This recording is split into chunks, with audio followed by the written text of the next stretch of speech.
Hey, I didn't see you there. I didn't expect you to be here. Well, welcome. I'm just getting ready to watch the movie based on everybody's favorite Avenger. Oh, no, not these guys. Not these guys. The other one.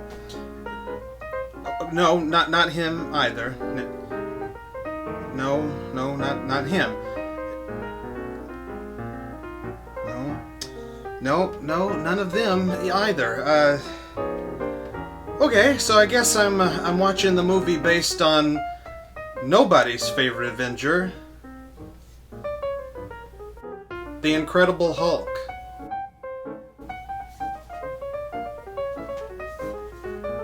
Nobody likes this guy. Hello, I'm Hot Toddy, and welcome to an all-new episode of Get Real. This week we cover the movie that nobody asked for, 2008's The Incredible Hulk. This is one of those movies that gets a bad rap, but the reality is it's not a terrible film.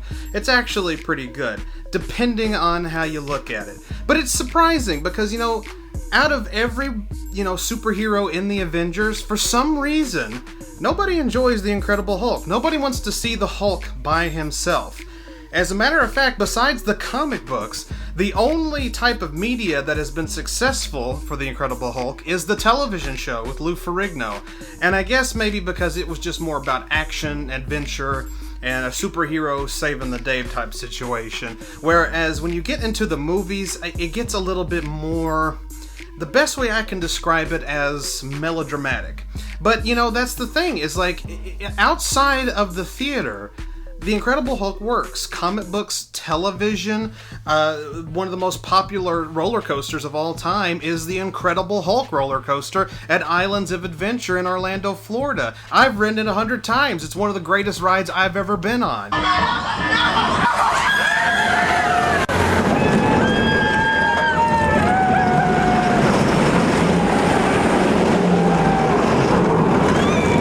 And even within the Avengers films and any other, whether it be the Avengers or just, a singular other superhero like Thor, if the Hulk makes an appearance in those films, he's well loved. Everybody loves him. But that also has to do, I think, a little bit with Mark Ruffalo, because Mark Ruffalo is a national treasure. That man has personality for days, and he really kind of brought a likeness to Bruce Banner and the Hulk that had never really been seen before. He brought... What he really brought was a personality. Bruce Banner never really had a personality, even on the television show. That's why you forget Bill Bixby, who played Bruce Banner, but you always remember Lou Ferrigno, who played the Hulk. And that's the thing about those characters, is that, you remember the Hulk because of the way he is, the way he looks, obviously, and the way he acts, but you don't remember Bruce Banner. But you remember Mark Ruffalo as Bruce Banner, and I think that's what really helps. But sadly, of course, Mark Ruffalo did not play Bruce Banner in The Incredible Hulk in 2008, and it shows, because the film, though it was a very big financial success and was one of the top films of the summer of 2008, it's looked at as sort of a drudge, especially a drudge in the Marvel Cinematic Universe. Nobody really cares for it. In fact, I have a friend who just recently went through the entire Marvel Cinematic Universe as it stands right now, which of course ends with, well, it doesn't end with Endgame, it ends with Spider-Man Far From Home. So she sat and watched all of them on Disney Plus, sat and watched all the Avenger films, except The Incredible Hulk. She started with Iron Man 2008, went through them all leading up through 2019, but did not watch The Incredible Hulk. And I asked her why, because that's a part of the story, is The Incredible Hulk story. And she was like, I'm just not interested. And that's the general consensus of The Incredible Hulk. And we don't really know why. So I dug a little deeper as to why The Incredible Hulk is not liked so well.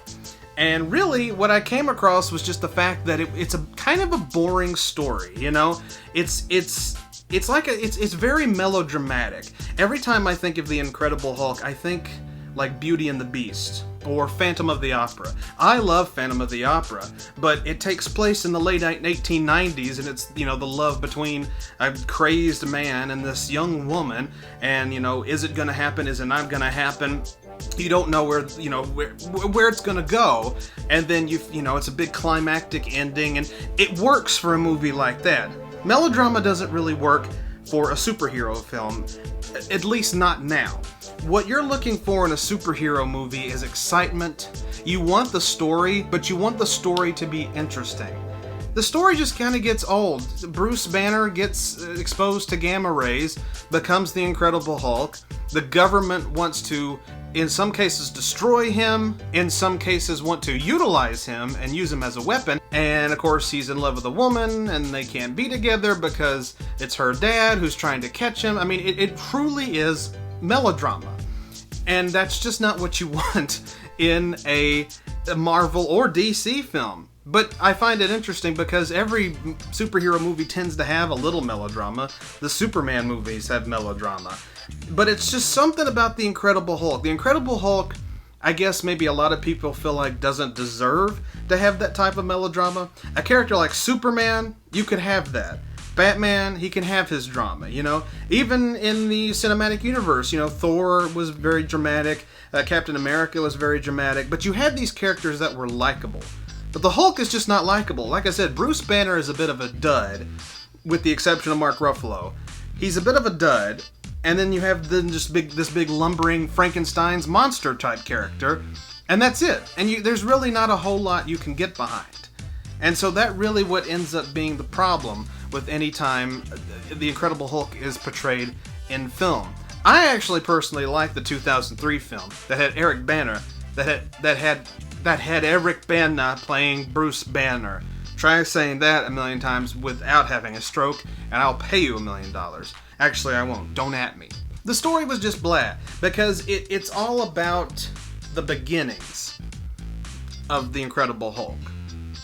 And he becomes the Hulk, and then he starts to get chased down. And even in 2003, I mean, we'd seen it, We'd seen it with the Superman movies, we'd seen it with the Batman movies. We don't really need another character development. Just the year before, we had the Spider-Man origin story. Origin stories get old after a while, especially if you know them already, and you don't need to be taken down that road again. We'll get into more of that a little bit. But it just gets kind of boring. The Incredible, not just the Incredible Hulk story, but origin stories in general tend to get old. And the Incredible Hulk story got real old real fast. So when it came time to do the 2008 version for the cinematic universe, they made sure to stay away from that. They brought it in just a little bit to give you a taste so that you know the backstory, and then they went full on into what would happen next. What happens next for the Incredible Hulk? But the problem was it's still pretty much the same thing. It ended up being the exact same plot as the 2003 film, which was unrelated. It's Hulk versus military, then Hulk versus another Hulk-like monster, and that's just what it was. Now, there was a lot of CGI in 2008, but it was done better, and it was utilized sparingly, and still made it look a lot cleaner than the 2003 film. Not to mention, I know the guy who did the CG for the 2008 film. He's on Red Letter Media. If you haven't figured out who I'm talking about, it's Colin Cunningham. He's the guy that did the special effects for this movie, and they are fantastic. It's really a beautiful film, and that's something that I can say for every Marvel film right out of the gate, is that they are consistently beautifully done, CGI-wise. I mean, there may be a lot of CGI, and that does get on the nerves. I mean, that gets on my nerves, especially when you want a movie that's more real. It can get old after a while, but every I think Marvel film that needs that special effects, I think they really did a really good job, and The Incredible Hulk is a great example of that. And Colin Cunningham, like I said, is the one that did it for this film, and it's outstanding. So the special effects are fantastic. The music in the film is fantastic as well, and the pacing of the story really works too. It has that Marvel mentality. It has that sense of a Marvel film where it's like, we are going to take you through this story. It may be 2 hours long, but we're going to get you there, and we're going to get you there breezily, and we're going to get you there in a timely fashion. And really the best example of that was Doctor Strange. I just recently rewatched Doctor Strange, and I'd forgotten how they got to the point. They just got right to it. And that's how the Incredible Hulk works. The only problem for the Incredible Hulk is it's the same story over and over. And again, I think that's why the Hulk just doesn't work in film. He works in television because it was constantly a new story. It was villain of the week, as they say. It was Hulk versus this dude. The roller coaster works because it's a frickin' roller coaster, and it's fun as hell. If you've never ridden it, go to Islands of Adventure. Highly recommended. But it really is the same old story over and over. It's like I said, it's Hulk versus military, then Hulk versus other Hulk. And that's really the only story you can do for a standalone Incredible Hulk film. Now, you might be thinking, well, isn't that the way it is with all superhero movies? No, because think about Spider-Man. Coming back around. Remember, we had the origin story of Spider-Man in 2002. MJ, let's go. Wait. Thanks. And then we had it again in The Amazing Spider-Man in 2012.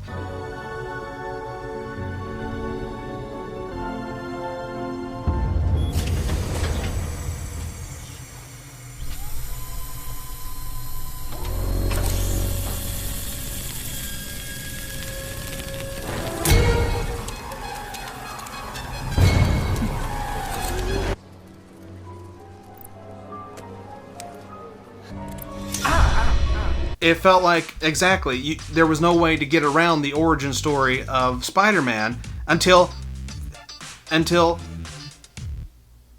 Spider-Man Homecoming. And then we finally got a new view of Spider-Man. In addition to the origin stories in those first two installments, of course, you had to watch Uncle Ben die. Uncle Ben had to die in some sort of horrible way. What happened? Carjacker, he's been shot. Look, we just called the paramedics. They're on their way. Hey, stay back. Spider-Man's life has to change. Those movies are very melodramatic too. This film, Homecoming, was not melodramatic at all. It was to the point, and it was fun, and it told an interesting story, and that's why when it went into a sequel, Far From Home, it was the same thing, and that's why everybody really likes the Tom Holland Spider-Man, because it's a different take. So that's the thing. It's like, if you could do a story for the Incredible Hulk that's not the same old Gamma Professor trying to run away from the government and then has to come back to save his lady friend and then fight another Hulk, if you could find another plot, then maybe the Incredible Hulk would work in theaters by himself, but that's just it. You really can't. It's just the same story over and over. Now, there was rumor that James Gunn was maybe going to do a sequel for Hulk, but it was... I read it. I read a little bit about what his idea was. It's essentially another Hulk film. It's Hulk versus Red Hulk. That was his idea. So it's just going to be another Hulk thing. So that's why the Hulk doesn't really work in his own film. But there's also another problem. It's who you get to play Bruce Banner. Eric Bana, like I said, played him in 2003. Very bland. And I hate to admit it, but Ed Norton, I love Ed Norton in almost everything he's in, but he was so bland as Bruce Banner in that film. It was very monotone melodrama. The only bright spot in the film was William Hurt's character, playing the General, the father of Bruce Banner's girlfriend. He even ended up making an appearance in Civil War, Captain America Civil War.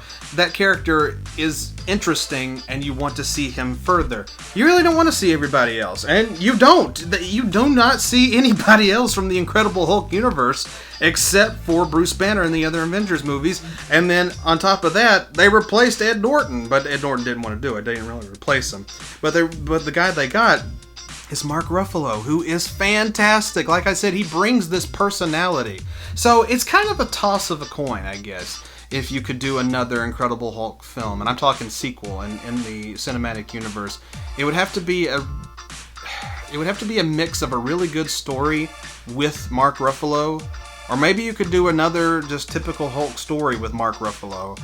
I'm not sure if either would work or both would work, but It would have to be some formula of one of those two, and I don't think they're interested in making another Hulk film, and I don't think Mark Ruffalo is interested in playing the Hulk in a standalone movie either. So that's why I think they should just stay away from the idea of doing more Hulk films. But, you know, getting back to The Incredible Hulk 2008, it's an okay film. I mean, it's a fun action movie, and it's an interesting entry in the cinematic universe. So, you know, you should watch it for that reason. I guess I'm getting into recommendations here. I warn you, of course, that the acting is kind of bland. It's stale. Ed Norton was not the best Bruce Banner, but then again, like I said, not really anybody in the movie was at their best except for William Hurt, who plays General Ross, General Thunderbolt Ross. But it is a fun action film, and the music's great, the special effects are great, and if you're wanting to just go through all the cinematic universe movies, don't skip it. Don't skip it. Give it a shot. Enjoy it. I personally like it more than I do the first two Thor films. I wasn't a big fan of Thor or Dark World. I'm not a big fan of them. Love Ragnarok. And you know who else is in Ragnarok? The Hulk! That's who. The Hulk is in Ragnarok. So hey, you know, the Hulk's not as bad as you think. He really isn't. He's kind of a lot of fun. So check the movie out, give it a shot, especially if you've never seen it before, or like I said, if you're just going back through the movies, you know, watch it again, enjoy it. But yes, I guess the final review is it's not the best film ever, and I don't think they should continue trying to make Hulk films. But this movie gets by in terms of an Incredible Hulk story, and I think that needs to be where it ends, and then just keep bringing the Hulk in cinematic universe movies. Or if we're done with that particular, you know, era that he was a part of, then that's it. Don't worry about him anymore. Done. he's done. Let's move on. But yeah, The Incredible Hulk, it's okay. Give it a shot if you want to. That's really what I'm gonna say. If you want to watch it, watch it. But if you're gonna do a marathon, you have to watch it. That's what I'm saying to you. And that's my review of The Incredible Hulk 2008 as a part of the Marvel Cinematic Universe. Still don't really know how to end this. I didn't just splatter paint, I was my paint.